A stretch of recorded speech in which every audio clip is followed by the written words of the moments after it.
അയാൾ വന്നതെന്ന് പറയുന്നത് എന്താണ്, ഞാൻ 2-3 വാചകങ്ങളെ പറയുള്ളൂ, പക്ഷേ അതിനകത്ത് എന്തിനാണോ ഇയാളെ ഈ സംഭവത്തിലേക്ക് പെടുത്തിയത് അത് ഈ ലഹരി വിരുദ്ധ പരിപാടിയാണല്ലോ, ഈ ലഹരി പിടിച്ചിട്ടാണല്ലോ, ഞാൻ വലിയും മദ്യപാനവും ഒക്കെ മോശമാണ്, ഞാൻ കൂടുതൽ നല്ല മനുഷ്യനാകാൻ ശ്രമിക്കാം എന്ന് വളരെ വളരെ എന്താ പറയുക കമ്പോസ്ഡ് ആയിട്ട് എന്ന് പറഞ്ഞിട്ടാണ് അയാൾ പോകുന്നത്. ഒരു പരിഹാസത്തിൻ്റെ സ്വരം അതിനകത്തില്ല, എന്തെങ്കിലും തരത്തിലുള്ള റിബല്യസ് ആയിട്ടുള്ള സംഭവമില്ല. അയാളുടെ പാട്ട് മുഴുവൻ റിബല്യസ് ആയിട്ടുള്ളതാണ്. ഈ റാപ്പിൻ്റെയും ഒക്കെ ഒരു ചരിത്രം തന്നെ ഹർഷം കഴിഞ്ഞ വിശദമായിട്ട് പറഞ്ഞാണല്ലോ, റിബൽസിൻ്റെ ചരിത്രമാണ്. പക്ഷേ ഒട്ടും ഈ പൊതു സംവിധാനങ്ങളോട്, നമ്മുടെ ജുഡീഷ്യൽ സംവിധാനത്തോട്, പോലീസ് സംവിധാനത്തോട് ഒരു റിബല്യസ് ടോണും ഇല്ലാതെ അയാൾ പറയാണ് ഞാൻ കൂടുതൽ നല്ല മനുഷ്യനാകാൻ ശ്രമിക്കും, എനിക്ക് മറ്റുള്ളവരോട് ഖേദമുണ്ട് അങ്ങനെ ചെയ്തതെന്ന് പറഞ്ഞാൽ ആ വർത്തമാനം പറഞ്ഞിട്ട് അയാൾ പോയത്. അപ്പോൾ നിങ്ങൾ നോക്കൂ, സ്വന്തം കയ്യിലുള്ള അധികാരം എന്ന് വിചാരിക്കുന്ന ഈ സംവിധാനത്തെ ഈ ഫോറസ്റ്റ് ഉദ്യോഗസ്ഥർ വളരെ മോശമായിട്ട് മിസ്യൂസ് ചെയ്തു.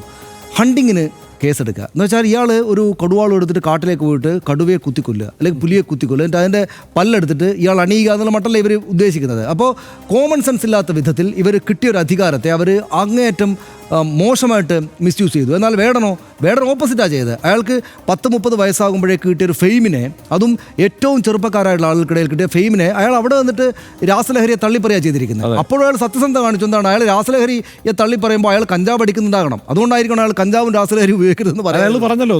അപ്പോൾ അയാൾ പറഞ്ഞു ഞാൻ പോയക്കാറുണ്ട്, ഞാൻ കള്ളു കുടിക്കാറുണ്ട്. അയാൾ കഴിഞ്ഞ ദിവസം നമ്മുടെ മൈക്കിന് മുമ്പ് പറഞ്ഞു, ഇന്ന് പറഞ്ഞു ഞാൻ അതും വിട്ട് നല്ലവനാകാൻ ശ്രമിക്കാമെന്ന് പറഞ്ഞു. ഇതിലപ്പുറം എന്താണ് ഒരു 30 വയസ്സിലെ ചെറുപ്പക്കാരന് ചെയ്യാൻ പറ്റുക?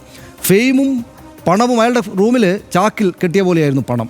അപ്പോൾ ഇത്രയും ചെറിയ പ്രായത്തിനകത്ത് ഇത്രയും അണ്ടർ ഡോഗായിട്ട് എഴുന്നേറ്റ് വന്ന ഈ റെയിൽവേ ഭാഗത്ത് നിന്നൊക്കെ വന്നിട്ട് ഈ വലിയ ഫെയിം ഉണ്ടാക്കിയിട്ട് ഒരുപാട് പണം ഉണ്ടാക്കിയിട്ട് അയാൾ ഈ സംഗതികളോടൊന്നും റിബല്യസ് ആവാതെ പല സിനിമാക്കാരും ചെയ്യുന്ന കാര്യം നമ്മുടെ മുമ്പിലുണ്ട്. ഈ ഷൈൻ ടോം ചാക്കോ ഒരു തവണ പിടിയിലായിട്ട് വീണ്ടും അയാൾ അതിലത്ത് നിന്ന് പെട്ടതാണ്. അപ്പോൾ ഇയാളെ ഇങ്ങനെ ഇൻഫ്ലുവൻഷ്യൽ ആയിട്ടുള്ളൊരു ചെറുപ്പക്കാരനെ കിട്ടിയിട്ട് അതിനെ നല്ല നിലക്ക് പരിശോധിച്ചെടുത്തിട്ട് അയാളെ നമ്മളുടെ പൊതുസമൂഹത്തിനകത്തേക്ക് കുറെ കൂടെ പോസിറ്റീവായിട്ടുള്ളൊരു വശത്തേക്ക് ഉപയോഗിക്കാൻ പറ്റുമോ എന്ന് നോക്കുന്നതിന് പകരം പോലീസ് അത് ചെയ്തു. പോലീസ് വല്ലാതെ ഉപദ്രവിച്ചില്ല. പക്ഷേ ഈ വനം വകുപ്പ്, ഈ മന്ത്രി എത്ര പരിഹാസ്യമായിട്ടാണ് ആദ്യം സംസാരിച്ചത്. അദ്ദേഹത്തിന് കാര്യമേ മനസ്സിലായില്ല. ഇപ്പോൾ കാര്യം മനസ്സിലായപ്പോൾ അദ്ദേഹം പറയാണ് നല്ല കുട്ടിയാണ് എന്ന മട്ടിൽ വർത്താനം പറഞ്ഞ് പോവുകയാണ്.